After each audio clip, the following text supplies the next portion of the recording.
yet been made public. But nonetheless, we're going to be keeping tabs on what is going to be happening at 3 p.m. We have our various reporters in various parts of the country, including Mombasa and Kisumu County, and also from the streets of Nairobi and Parliament buildings. So you are not going to miss a thing in as far as the legendary coverage of the budget 2022-2023 is concerned. And I'm Regina, Manyara.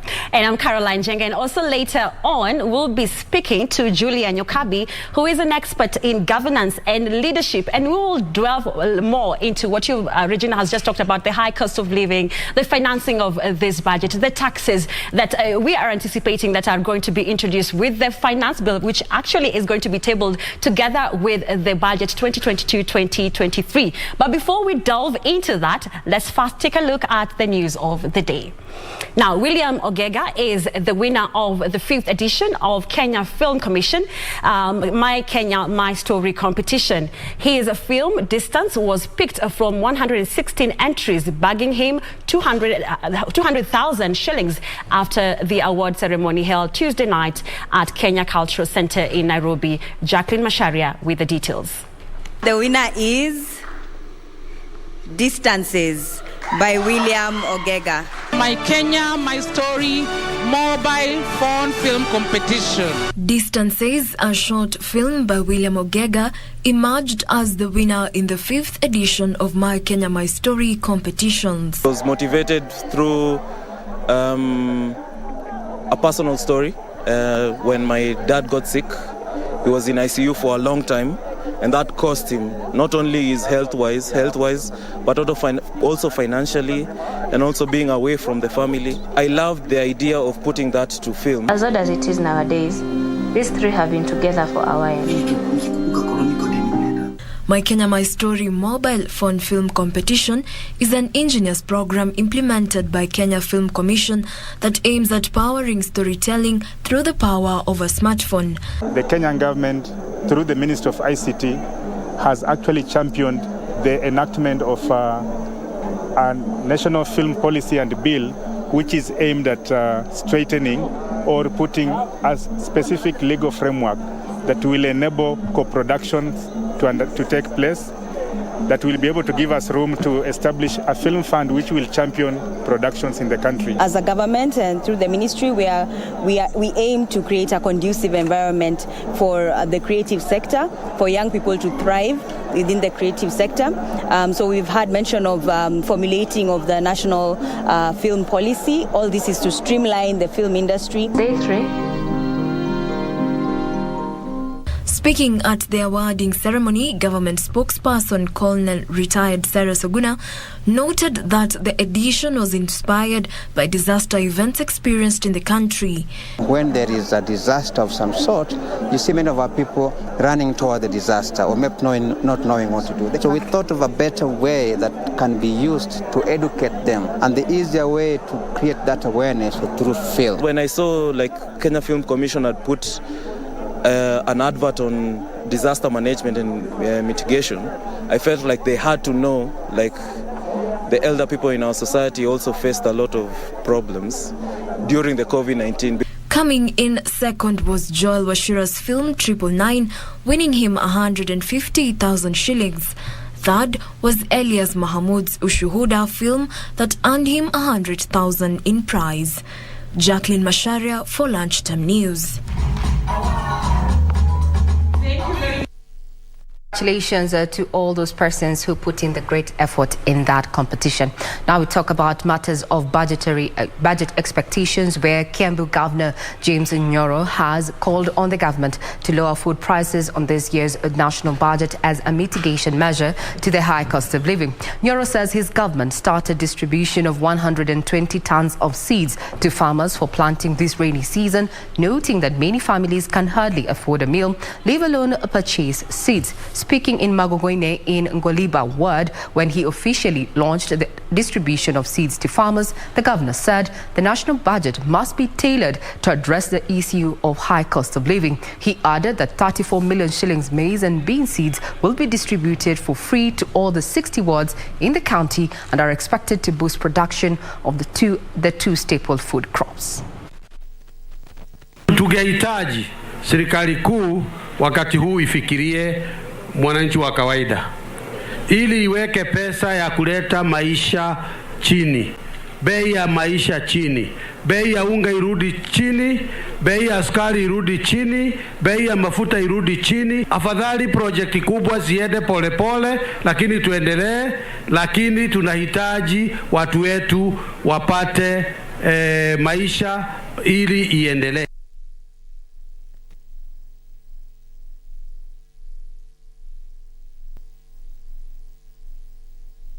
We now cross over to Mombasa County, where our reporter is on standby, that is Michael Mwadiga, to just tell us what Kenyans are saying about the budget, the 3.3 trillion shillings budget. Mwadiga, over to you.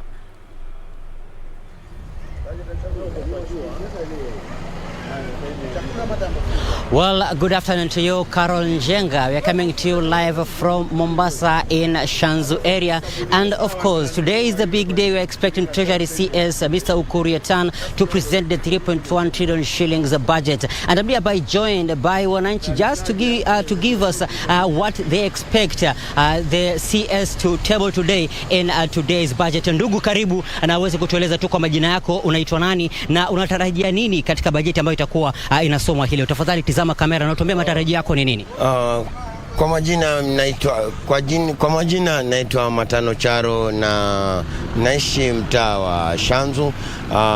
Kwa kweli natarajia kulingana na bajeti ambayo itasomwa mwaka huu iweze kutusaidia kimaisha sisi wananchi wa chini, sababu kufikia sasa vyakula vimepanda, mafuta imepanda. So tunatarajia kidogo tuwe tunaweza kupata msaada wa kutoka kwenu nyinyi serikali, ambao mnaweza kutusaidia kwa sababu ya vyakula ambavyo viko hali ya juu. Tunataka kidogo at least kuwe na afueni ya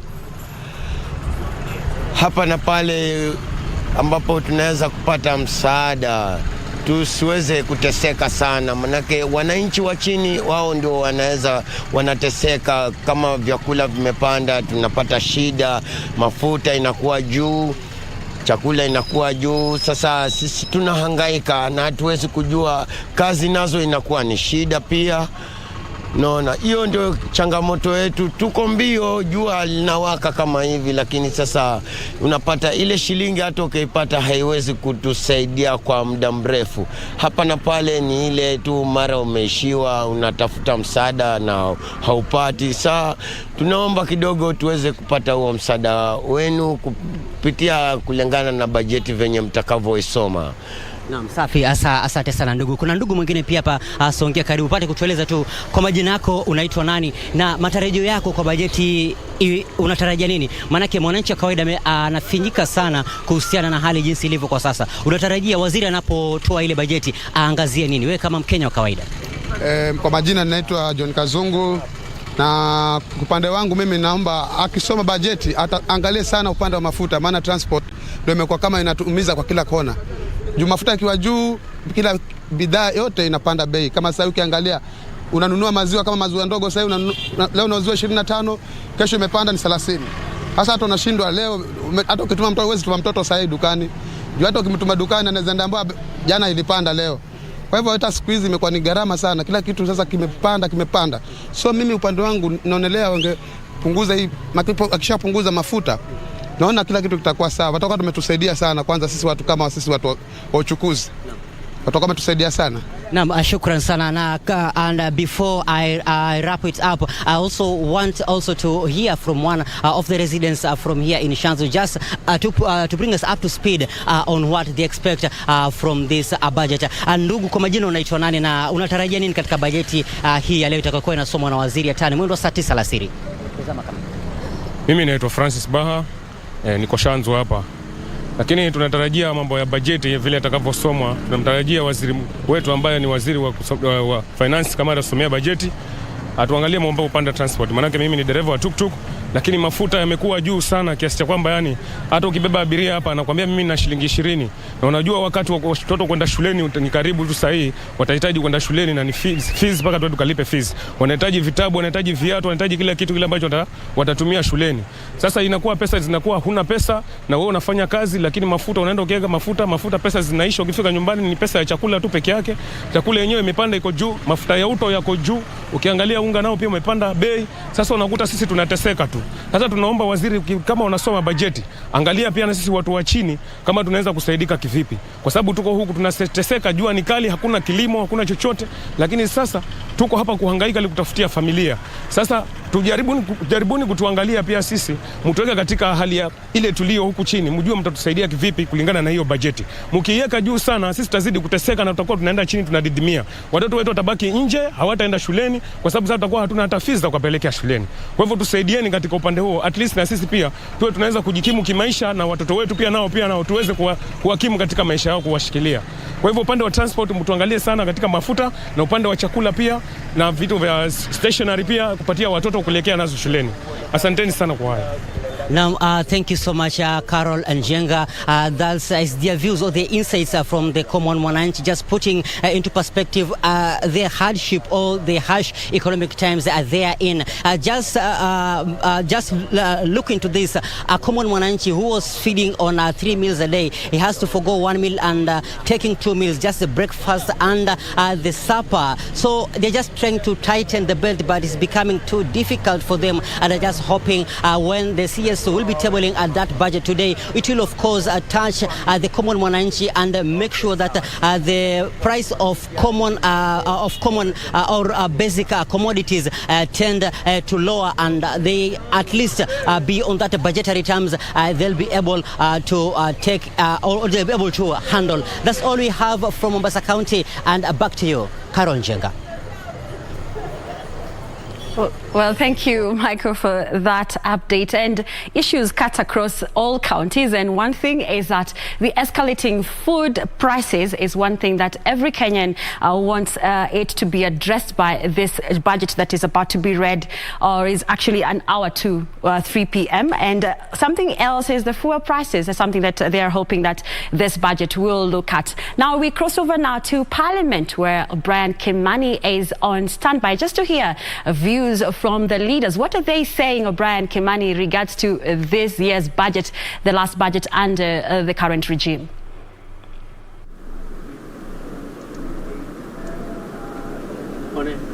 Well, thank you very much indeed, Carol, Njenga and Regina. Back in Broadcasting House, and of course it is the countdown has already started. We are talking about in the next 1.5 hours we expect the man of the moment, that is none other than Ambassador Ukur Yatani, the National Treasury Cabinet Secretary, together with his team, to arrive here, of course, to outline some of the budget financing measures that they are supposed to put in place. And of course all eyes on this man, actually, to see what exactly kind of measures they are going to put in place, because I'm just standing next to the banner. And this year's budget, you know, the theme has been accelerating economic recovery for improved livelihood. This is a theme that the National Treasury has been operating with in the last 3 years after the global pandemic in the name of COVID, you know, struck the world, disrupting global supply chain and, of course, economic growth. This is the theme that we have been operating with, because the whole point is exactly to accelerate economic development, bearing in mind that, in the year 2020, economic growth was only at 0.6%. But, of course, with this in mind, there are hopes that in the year 2022, economic growth is likely to accelerate to 6%. But of course, this is still in doubt, bearing in mind that, the world is also going through another shock, economic shock, if you like it, in the name of the Ukraine-Russia crisis, as well as the country that is experiencing a major drought. All these are likely to drag economic growth going forward. But of course, the question is, what kind of a balancing act you expect to see from the National Treasury Cabinet Secretary and his team? Because on one hand, you want to push economic growth, and then on the other hand, you have to be very, very careful not to overburden an already burdened taxpayer. So you really have to be very careful not to increase what you would call tax on the basic commodities, but at the same time, you must come up with a solution or process of raising the 3.3 trillion Kenya shillings, which is needed to finance the 2022-2023 budget. So we all eyes on this man, and I actually, let me tell you, I don't actually envy this man because he is under tremendous pressure. And about 2 hours ago, I was talking to somebody at the National Treasury and was actually telling me, even as we speak, the team is still in the boardroom trying to craft out various strategies on how to raise the 3.3 trillion shillings. Of course, it's going to be tough, and they know this for sure, because number one, this is what you would call a transition budget. Because on the 9th of August, Kenyans are going to the poll to elect a new administration. And so this budget, it will the incoming administration will be tasked with rolling out measures and, of course, crafting new strategies of raising this 3.3 million shillings to finance the budget. And so it's not going to be a walk in the park at a time when micro and macroeconomics are really somehow disrupted.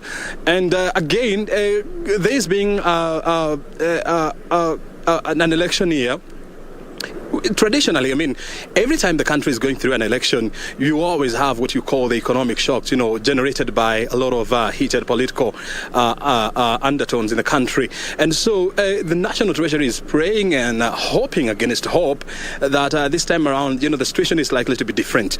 But who knows? Because there has always been that cycle of booms and busts every time we're going into the election. And so the hope is that this time around the situation is likely to be different going forward. But that is what we call banking on hope. And you know what we say in business strategy? Hope has always been a bad strategy. And so they must do all that they can. They must play and use all the cards in the book to ensure that the situation does not get out of hand. And getting out of hand means that making life more unbearable for Kenyans, going forward. Already, the country is struggling, to try and balance the cost of food, and of course, taxation measures. Because on one hand, you do not want to raise taxes on basic commodities, and of course, on the other hand, you also want to raise enough resources to finance the budget. The other thing that, analysts are looking at, we are coming to the end of the medium-term plan 3, which has been running since the year 2018 all the way up to the year 2022. It is coming to the end sometimes in June, and the medium-term plan 3 is a 3-year plan under Vision 2030, which is supposed to craft or lay out strategies that are supposed to drive the country towards the achievement of Vision 2030. And so we'll be, of course, looking into the books to see exactly what we managed to achieve under the medium-term 3 under the Vision 2030. And of course, we'll be going now into the medium-term plan number 4, which is expected to start in June of 2022. And it's supposed to go all the way up to the year 2020. Let me get it right. June 2023, June 2022 to June 2025. Yes, I got it right. And this is likely to be the second last medium-term plan under the Vision 2030. And so we are talking about 2 more medium-term plans before we go into the Vision 2030. And of course, we look at what we exactly managed to achieve under the Vision 2030. So all those must be put into consideration. And remember, all these will require significant resources, significant financing, going forward. Of course, we have seen the last 9 years under Uhuru Kenyatta's administration, there has been deepened investment in infrastructure, whereby, and I was talking to people at the Ministry of Transport and Infrastructure in the last 9 years. Thank you very much, O'Brien Kimani, for that update. Remember, 3 p.m. is the time that we're expecting to see the National Treasury Cabinet Secretary Ukur Yatani actually walk to the Parliament buildings and present the proposed budget that is going to inform government spending for the next financial year, 2022-2023. So, Caroline, if you were Cabinet Secretary Ukur Yatani in this moment, which areas would you prioritize? I think I would prioritize the agriculture. Because we are an agriculture-led economy. As much as most of the finances have been going towards infrastructure, we are still relying on agriculture as the backbone of the economy. If I was him, I would actually look at agriculture, because look at what agriculture is bringing on the table or towards the economy. We have seen the prevailing drought is something that we can actually focus on to ensure that this agriculture focus drives or ensures that we are able to get rid of the drought that is currently ongoing. Matters of food security would be top priority if Caroline Njenga today was seated on the hot seat as Cabinet Secretary, National Treasury there, Ukur Yatani. What are your expectations ahead of the presentation come 3 p.m. this afternoon? Our Twitter handle is at KBC Channel 1. Now we cross over to Treasury, where our reporter Nancy Okware is keeping tabs on what is happening at now the most important building this afternoon. Nancy, bring us up to speed with what is happening on ground.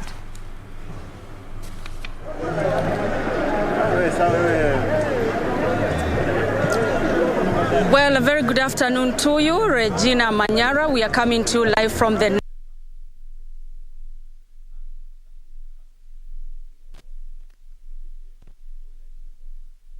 who is set to present the estimates of the 2022-2023 budget at the Parliament buildings. He's already inside these premises, and we do understand that preparations are already in top gear, and we hope that we expect that in the next 30 minutes or so, the Cabinet Secretary will be coming out and, of course, carrying the iconic briefcase that is encrypted with the coats of arms, and, of course, he's going to stand here for like 5 to 10 minutes just to allow members of the public and the media to get a look and a clear picture of the briefcase that contains the documents and the speech that is said to be delivered at Parliament buildings later on. So right now at Treasury, it's only preparations that are underway. Security has been beefed up. Earlier on, we were being asked if the roads around this area have been closed, but so far Harambe Avenue is not closed. We also have Tumbolen that is actually right behind me. It is not yet closed. Public vehicles are still using this route, and also members of the public are allowed to use this route. So we are not sure if when the time is almost nigh, we are going to see the roads closed. But for now, the situation is a bit normal. Operations are still normal at these premises. Remember that the budget reading comes at a time when Kenyans are full of expectation as they watch television today, listening to what the Cabinet Secretary will be saying. Key to note is that the cost of living has been skyrocketing. We've witnessed prices of basic commodities go up, and those are some of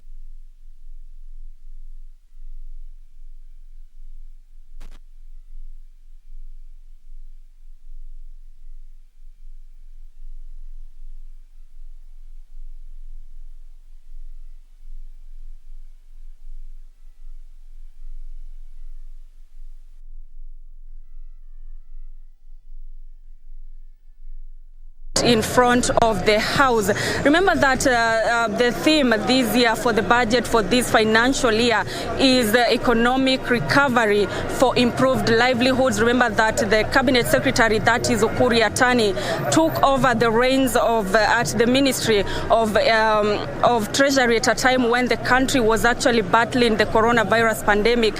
He took over in January 2020, and 3 months later, Kenya reported its first case of COVID-19. COVID-19, meaning that there was so much that needed to be put in place just to ensure that post-COVID-19, the economy is able to recover despite the challenges that were faced in this country. So right now we are keeping tabs on everything that is happening here. Right now the preparations are already complete. We do expect that once he exits the building, he's going to be wearing the suit that he normally wears, and it usually has the flowers, the pocket flowers, just as an indication of the ceremony at hand.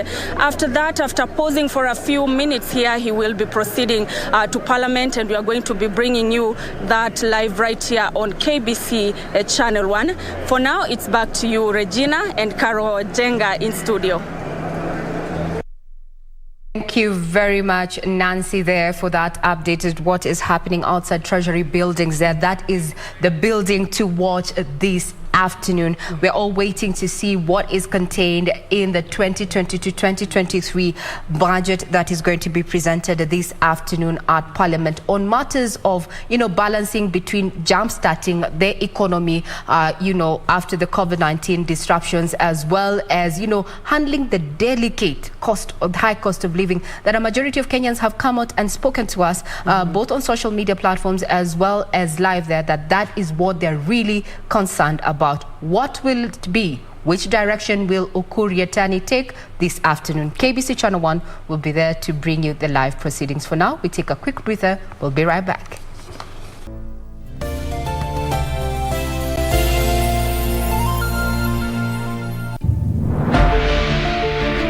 Get ready for the next big thing. A woman with a voice is by definition a strong woman. So we need to start bringing out the profession in a woman.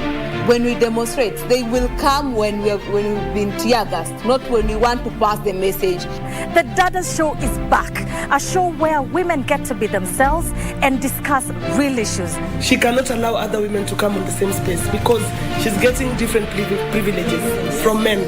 So akiona mwanamke, ako like, this is a competitor.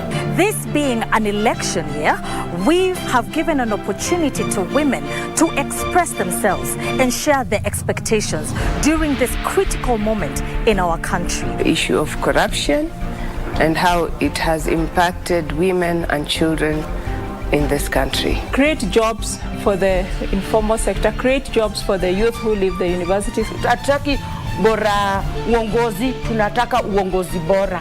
Keep your heels, head and standards high. Dadas, coming soon.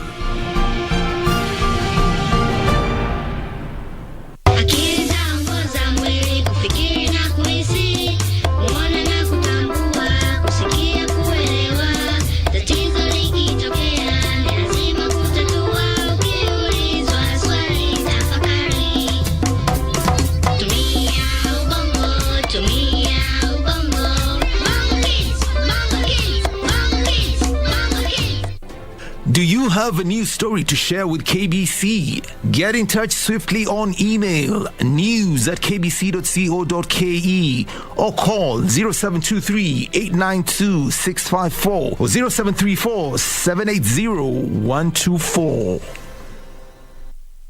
Dubbed President Uhuru Kenyatta's final budget. From Treasury to the streets and Parliament. What is contained in Ukur Yatani's briefcase?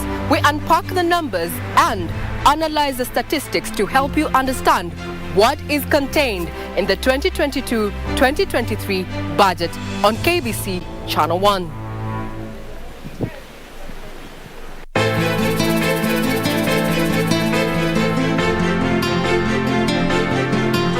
Kusema la kweli mimi sina la kusema. Na furahi tu sana. Kwani tutakuwa tunahama kila wakati. Haya yote yameletwa kwa sababu yako wewe mwenyewe na kufutana na Kate. Kate bado kesi inaendelea. Huyo mtu aliyoko hapo ndio chanzo cha mimi kuwa na wazo hilo la kuiuza. Hebu jiangalie jinsi ulivyo. Huoni hata aibu?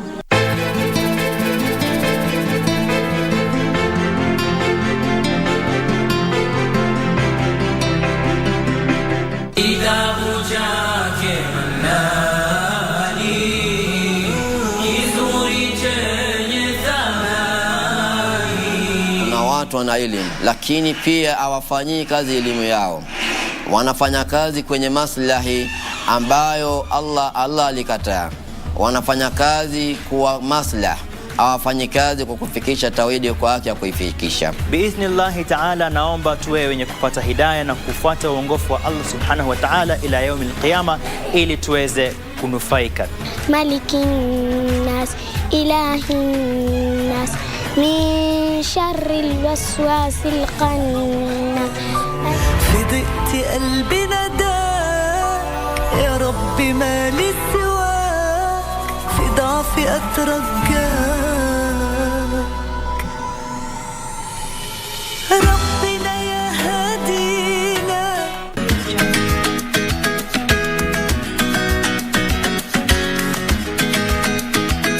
Nisikize nikwambie, mimi sijapenda vile umenifanyia. Umenisikia? Maswala kunifuata kazini na wajua nyumbani. Sara. Sikizo hapo asharibu mzee. Ndio hapo mimi nasema asharibu, gavana asharibu. Ndio maana hii kesi haiwezi kuendelea kwa sasa. Hiyo isikutie hofu. Hiyo ripoti yao isikutie hofu. Shemegi yetu.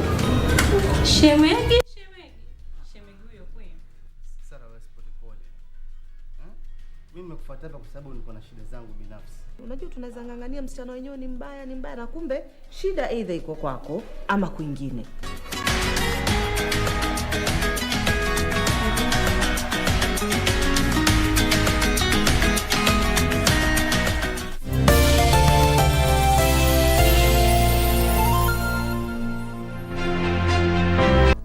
Welcome back as we continue with the live coverage of the budget 2022-2023.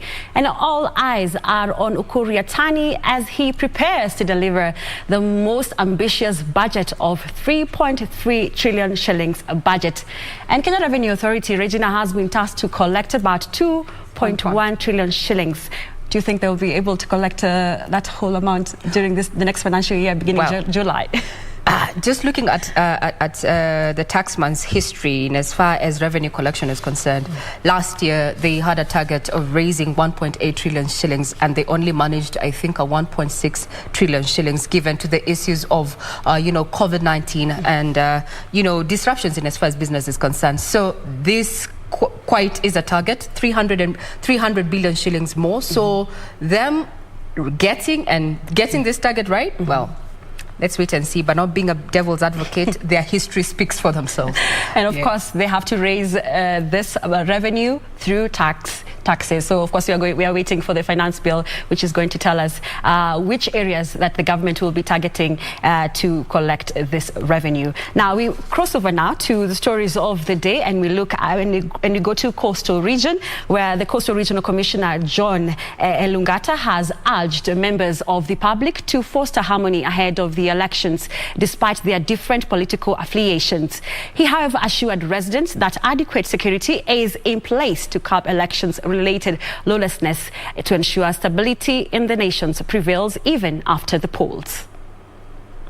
The period ahead of the election has been characterized by incidents of insecurity in certain parts of the country.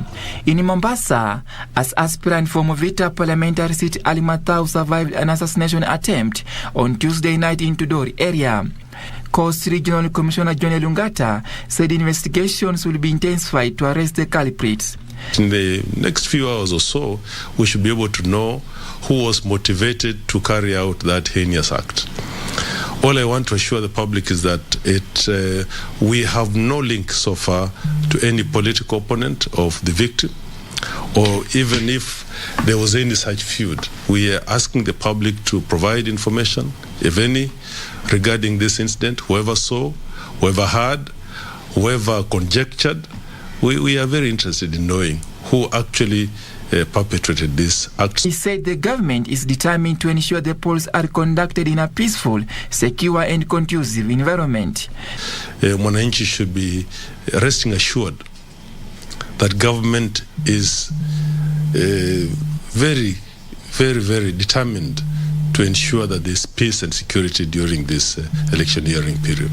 He said with the adequate security arrangement being put in place by the government, there will be no reason to entertain any fear, and called on Kenyans to learn to live together despite their different political persuasions. Every effort has been put in place to ensure that there's safety and security during this period leading to the elections and even after the elections. We even have a committee called the Elections Preparedness Committee, whose main function is to ensure that this early warning and that this advice to the security services should there be an issue that requires attention. Elungata called for peaceful campaigns in the Coast region ahead of the August 9 general election, adding that there is need for candidates to conduct themselves in a way that preserves the peace and stability of the country. Jelis Aladi for Lunchtime News. Region delve into matters, or rather we head to Kiambu County, where Kiambu business tycoon Peter Njenga was finally laid to rest in Kagwelari in a low-key ceremony. The burial was stopped last month after his estranged mistress demanded to be recognized as a wife. After months of pain and reflection following death of a well-established billionaire Peter Njenga, who died of a kidney disease, family and friends of the late have finally laid him to rest at his home in Kagwelari, Kiambu County. The burial was thrown into limbo after a woman believed to be his mistress demanded to be recognized as